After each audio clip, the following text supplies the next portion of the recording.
Hey guys, it's Ben, Pytown Guy, here with Gulf Gaming to talk about the latest news on Battlefield 1 coming out of this year's E3. Now, EA held a marketing event after its press conference where we got to see 3 matches of Conquest all played on the same map, played by some celebrities, YouTubers, and community members. We've also been getting new information releases from the Battlefield 1 website, and today we're going to go over some of what we learned. So one of the things we learned is that the classes are going to be a little different this time around, whereas previously, for Battlefield 3 and Battlefield 4, and for the most part for the Bad Company games as well, the classes were Assault, Engineer, Support, and Recon or Scout. And with a couple exceptions, they moved the medkit around from Support to Assault, going from Bad Company into Battlefield 3 and then 4. Those classes have been relatively unchanged for a while, but Battlefield 1 looks to be shaking that up a bit. So instead of a dedicated engineer role, the anti-vehicle capacities have kind of been pushed into Assault. So now Assault has kind of the close to medium range weaponry as well as anti-vehicle. So instead of being kind of a mix of infantry combat and healing, you now are a mix of infantry combat and anti-vehicle combat. And those healing abilities have been moved over to a dedicated medic class. Now the support class still has LMGs and ammo, but they've also been given sole claim to the kind of perimeter defense gadgets like the trip mines, which are this game's version of claymores. So from the looks of it, the Recon class is now the Scout, and it's relatively unchanged from the previous Battlefields. They still have the longer range rifles and tools basically dedicated to spotting the enemy. In this game they have a flare gun, which functions very similar to the motion balls from Battlefield 3 and 4, where it is deployed to a certain area and then spots enemies within that area. One interesting change, though, and this is something that I've been hoping for a long time, there is now a pilot and tanker class, so depending on whether you spawn in a plane or a tank, it seems like you'll be kind of restricted to this one class, and I assume that the pilot and tanker class will have reduced access to the kind of rifles and SMGs and LMGs that the normal classes have, because you're basically trading that ability for the chance to spawn straight into a vehicle. Now, DICE has said that you can still get into a vehicle if you're playing as another class, so it's not like if you find a tank abandoned in the field, you won't be able to get into it at all because you're playing as Assault. But I assume this is sort of a trade-off, and also meant to protect against, everybody's been in those games with people who just spawn in a jet and fly it over the first objective they can find and jump out, or just spawn in a transport helicopter by themselves and then bail when they get to where they're going. So this is kind of a nerf, if you will, on the ability to do that, a punishment if you just jump out of your vehicle, and also an incentive not to bail on your vehicle at the first sign of trouble, because you're no longer guaranteed to be just as effective as a regular soldier. Once you give up your vehicle, you kind of have to fight for it since it's your one advantage. If you remember the way that damaging vehicles worked in Battlefield 4, as you would shoot each RPG, you would get a pop-up saying damage inflicted, 24 or 29 or what have you, and then you could know exactly how much health that vehicle had left, assuming that you were coordinating with your teammates. Now that information is now being given when you're doing anti-infantry damage. So as you shoot a guy with a bolt-action rifle from a distance, for example, you'll see damage player 68, and you'll know that player now only has 32 health left.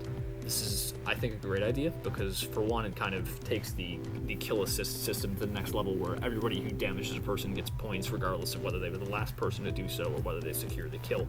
But it also gives you a better sense of how your weapons are performing. So when you put on an attachment that gives your weapon longer range, and then you can go out and see very updated feedback to say, I remember this damage before would have been 18 and now it's 22, so my weapon is doing better than it previously was. It gives a more visceral feedback to changing your weapon's attachments. There still is value to being the one to secure a kill. You get an extra 20 points, so if you damage somebody 100 to 0 now, you'll end up getting 120 points, 100 from the damage and 20 for securing the kill. The downside of this is that now when you pick up a kill on somebody who, say, only had 5 health left, instead of getting the 100 points and your teammate also getting a kill, you'll now get 25 points, which really is fair given the amount of effort you probably put into finishing off somebody with only 5 health left relative to the amount of effort somebody put into doing the 95% damage in the first place. There have also been a few quality of life changes going into Battlefield 1. The spawn screen will no longer be a 2D graphic with icons moving around on it. It actually appears to be a 3D rendering of the entire map, so much like the Commander mode in Battlefield 4 looked. If you rendered it in 3D, you'll now be able to see exactly what's going on in the battlefield. You'll be able to see the tanks driving around and see where the points have the most explosions, to know where to go to help out. There's also been a little bit of a change to the movement system. There's now a high vault option where you can jump up to a ledge that's about as tall as the player is, so no longer will you have to be only vaulting over chest high cover or waist high cover. You can now pull yourself up onto a ledge. So that's an interesting change, and it should make some areas of maps a little easier to navigate than they are now. Similarly, you can now charge through a closed door, and if you compare that to Battlefield 4, where you'd have to shotgun or knife a door open and you you can now kind of burst right through, which will allow you to much better get the drop on campers who might just be staring at the door with a shotgun. The melee combat looks to be one of the bigger points of change from Battlefield 4. A lot of people didn't like Battlefield 4's knifing system, probably because it was heavily affected by glitchiness and latency in a lot of matches.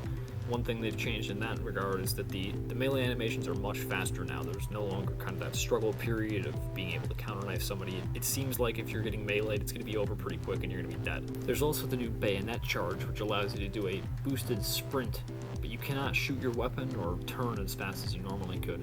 However, at the end of the sprint, you'll do an instant one-hit kill melee on somebody, so it's kind of a gamble. If you want to charge into a room and you're pretty sure you know where someone is, you can bayonet them, or if you want to cover the ground against, say, a sniper and know that they're in a better position as long as you're further away, you can charge at them and kill them at the end, but you kind of risk some of your situational awareness. The bayonet charge has this cooldown at the end of it, so if you were thinking that you could use it to just sprint but faster, you can do that, I suppose, but you'll be a little bit of a disadvantage after the sprint wears out because you won't be able to ready and fire your weapon for a couple seconds.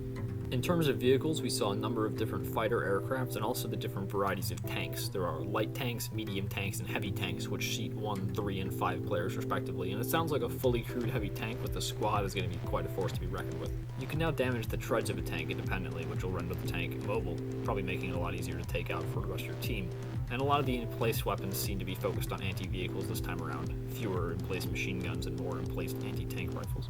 So that's just a quick look at some of the things we learned from the Battlefield 1 PR stream.